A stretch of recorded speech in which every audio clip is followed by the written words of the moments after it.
नमस्कार, total TV देख रहे हैं आप और मैं हूं आपके साथ शिवम दुबे। बुलेटिन की शुरुआत करेंगे बड़ी और अहम खबर के साथ। गृह मंत्री अमित शाह से मिलने पहुंचे हैं धर्मेंद्र प्रधान और हंगामे के चलते धर्मेंद्र प्रधान मिलने पहुंचे हैं संसद भवन में। धर्मेंद्र प्रधान और अमित शाह की मुलाकात हुई है तो संसद भवन का मुख्य गेट बंद कर दिया गया है। तो ये बड़ी खबर हम आपको बता रहे हैं, जहां पर गृह मंत्री अमित शाह से मिलने पहुंचे हैं धर्मेंद्र प्रधान और हंगामे के चलते धर्मेंद्र प्रधान की मुलाकात गृह मंत्री अमित शाह से हुई और संसद भवन में धर्मेंद्र प्रधान और अमित शाह की मुलाकात और संसद भवन का मुख्य गेट बंद कर दिया गया है।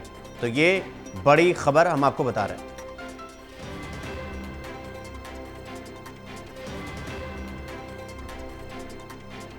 तो इस खबर पर हमारे साथ प्रदीप कुमार एसोसिएट एडिटर हमारे साथ जुड़ गए हैं। प्रदीप, गृह मंत्री अमित शाह से धर्मेंद्र प्रधान मिलने पहुंचे हैं, क्या कुछ जानकारी, क्या अपडेट?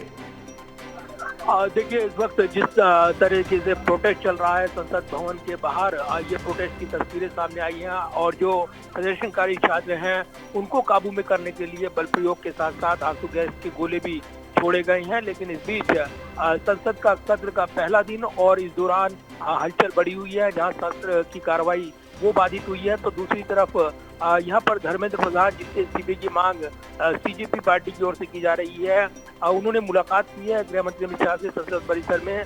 और ये मुलाकात काफी अहम, ऐसे वक्त टाइमिंग की अगर बात करें तो महत्वपूर्ण हो जाती है जब निश्चित तौर पर राजनीतिक तौर पर निशाने पर है धर्मेंद्र प्रधान। और कहीं न कहीं इस बीच घटनाक्रम जब बदला है तो मुश्किलें पैदा करते हुए ये देखने को मिल रहा है, क्योंकि छात्र आंदोलन और उग्र प्रदर्शन जिस तरीके से यहाँ पर भड़का हुआ है ये चुनौती पैदा कर रहा है। फिलहाल संसद परिसर में इसको काबू में करने के लिए पुलिस का विशेष इंतजाम वो देखने को मिल रहा है। गेट पर भी नाकेबंदी की गई, ताले लगाए गए, लेकिन उसके बाद यहाँ पर उनको आवाजाही के लिए खोला गया। तो ये जरूर है कि भारी पुलिस फोर्स की तैनातियां देखने को मिल रही है। और इस बीच धर्मेंद्र प्रधान गृह मंत्री अमित शाह से उन्होंने मुलाकात की है, ये टाइमिंग काफी महत्वपूर्ण मानी जा रही है।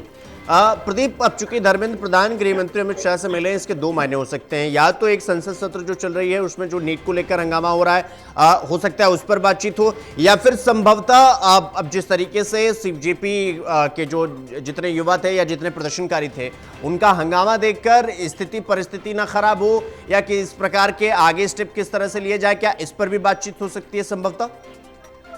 देखिए, ये तस्वीर साफ होने में कुछ वक्त जरूर लगेगा, लेकिन ये जरूर है कि जिस तरीके से तस्वीरें आ रही हैं, आंसू गैस के गोले छोड़े गए और पुलिस फोर्स की भारी मौजूदगी के बावजूद प्रदर्शनकारियों ने जो नाकेबंदी तोड़कर आगे बढ़े हैं उसने चुनौती पैदा कर दी है। लिहाजा इस हालात में जो चुनौती यहाँ पर बनी हुई है और बीजेपी पार्टी जो छात्र आंदोलन की अगुवाई कर रही है, संसद में भी ये मुद्दा गूंज उसकी सुनाई दी है, राज्यसभा में ये मुद्दा उठा, लोकसभा में प्रदर्शन देखने को मिला है और विपक्ष की नजरें इस पूरे घटनाक्रम पर वो बनी हुई है। तो कहीं ना कहीं चुनौती बढ़ी है और इसको भांपते हुए सरकार एक्टिव मोड में वो देखने को मिल रही है। इससे पहले आपने ये तस्वीरें अलग अलग जो पड़ोसी देश हैं उनमें देखी होंगी, लेकिन जो भारत में आप तस्वीरें देख रहे हैं निश्चित तौर पर चौंकाती हैं और निश्चित तौर पर ये एक बड़ी चुनौतीपूर्ण वक्त माना जा रहा है जब हम बात कर रहे हैं मानसून सत्र के आगाज के साथ ही जो प्रदर्शन की तस्वीरें और इसके साथ ही जो दबाव बनाने की कोशिशें हो रही हैं। इस बीच धर्मेंद्र प्रधान की गृह मंत्री से हुई मुलाकात, कहीं ना कहीं इसकी टाइमिंग ये काफी महत्वपूर्ण हो गई है। फिलहाल सुरक्षा के चलते संसद भवन का गेट भी बंद कराया गया, सुरक्षा कर्मियों ने मोर्चा संभाला, लेकिन फिलहाल अभी हालात ऐसे नहीं है कि यहाँ प्रदर्शनकारी घुस जाएंगे, क्योंकि भारी पुलिस फोर्स तैनात है और छात्रों को आगे बढ़ने नहीं दिया जा रहा है। फिलहाल सत्र की कार्रवाई जो बाधित है, दो बजे तक के लिए राज्यसभा की कार्रवाई स्थगित हुई है। अब आगे की कार्रवाई पर नजरें हैं। फिलहाल जो एहतियात है पुलिस की ओर से वो विशेष तौर पर देखने को मिल रही है। प्रदीप, चाहे अब सड़क हो या सदन, क्या सीधा सा सवाल ये कि क्या जिस तरह से ये जो चल रहा है, जो मतलब सरकार सड़क से लेकर सदन तक इस वक्त मतलब डिफेंडिंग मोड में है कि अगर डिफेंड हो जाए जैसे तैसे चीजों को, एक तरफ जंतर मंतर प्रदर्शन, दूसरी तरफ संसद में बवाल। अब ये इन दोनों के बीच में सरकार के पास क्या ऑप्शन बचता है? क्या जंतर मंतर पर बातचीत का ऑप्शन निकाला जाएगा या फिर संसद में नेताओं को जवाब देकर, उनके माकूल जवाब देकर चीजों को नॉर्मल रखने की कोशिश की जाएगी? देखिए, दो बातें हैं शिवम, हम देख पा रहे हैं। और जो यहाँ पर राजनीतिक हलचल है, उस बीच जो सीजेपी पार्टी के प्रवक्ता हैं, उनकी ओर से बड़ा दावा किया गया कि सरकार की ओर से बातचीत को लेकर पहल हो रही है, लेकिन सरकार की ओर से इसकी पुष्टि नहीं हुई है। ये जरूर कहा जा रहा है कि अभी हालात पर नजर है। सरकार की प्राथमिकता कानून व्यवस्था को यहाँ पर ना बिगड़ने देना, उसको बनाए रखना, उसको कायम रखना, ये पहली प्राथमिकता है। जहाँ तक बातचीत की बात है, संवाद की गुंजाइश हर लोकतांत्रिक प्रक्रिया में होती है, तो ऐसे में क्या संवाद के जरिए ये कोशिश की जाएगी। लेकिन चूंकि वो संवाद के दरवाजे खुद सीजेपी ने बंद किए, ये मांग करते हुए कि पहले केंद्रीय मंत्री इस्तीफा दे, तो अब ये बड़े सवाल है कि इस मांग को लेकर आगे रुख क्या रहने वाला है। फिलहाल उसको लेकर सस्पेंस बना हुआ है।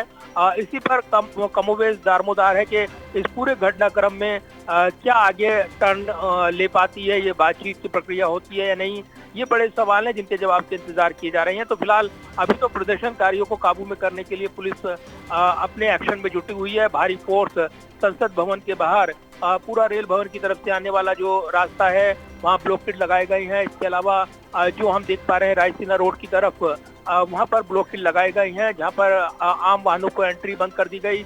इसके अलावा संसद के 3 किलोमीटर के दायरे में चारों तरफ से नाकेबंदी की गई थी।